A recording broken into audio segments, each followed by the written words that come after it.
আমাদের আজকের যে ওয়ার্কশপটা সেটার টপিকসটা ছিল আসলে ডাইভার্সিটি অ্যান্ড ইনক্লুশন।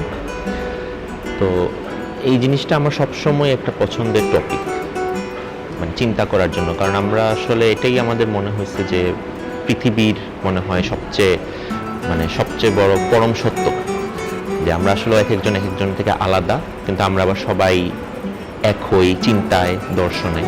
তো এটার জন্য বৃহত্তর আর্ট ফাউন্ডেশনে ওয়ার্কশপটা আমি করছি। সকাল থেকে আমরা সবাই মিলে খুব উৎসাহের সাথে মানে বিভিন্নভাবে জিনিসটা নিজেদের মতো করে এক্সপিরিয়েন্স এবং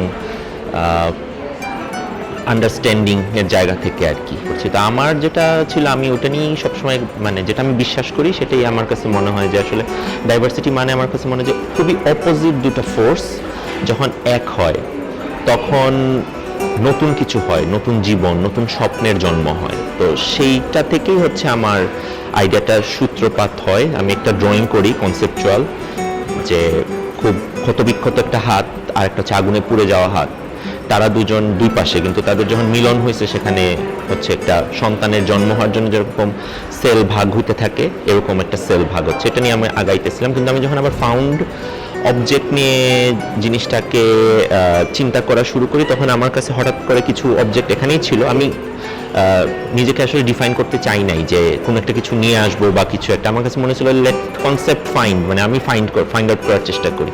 আমরা যে ডাল ঘুটনি, তো ডাল ঘুটনিটা এখানে আমি দেখলাম আসলে ওকে দিয়ে রং ঘুটনি, তো ওকে দিয়ে রং ঘুটা হয়েছে, তো ওর তো এটা পারপাস না, ইয়েট ও এখানেই আছে। তো এটা দেখার পর আমার কাছে আমি মিনিংটা পাইছি যে আচ্ছা, ডাল ঘুটনি তো সারা জীবন আমি নিজেও ডাল রান্না করি, তো ডাল ঘুটনি তো সবসময় সুন্দর করে রেখে দিই ধুয়ে, কিন্তু এখানে তাকে সুন্দর করে কেউ রাখে নাই, সে রং সহ সে আছে এখানে।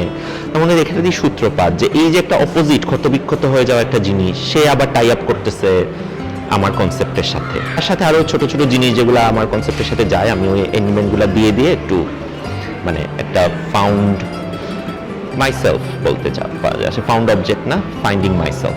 Thank you.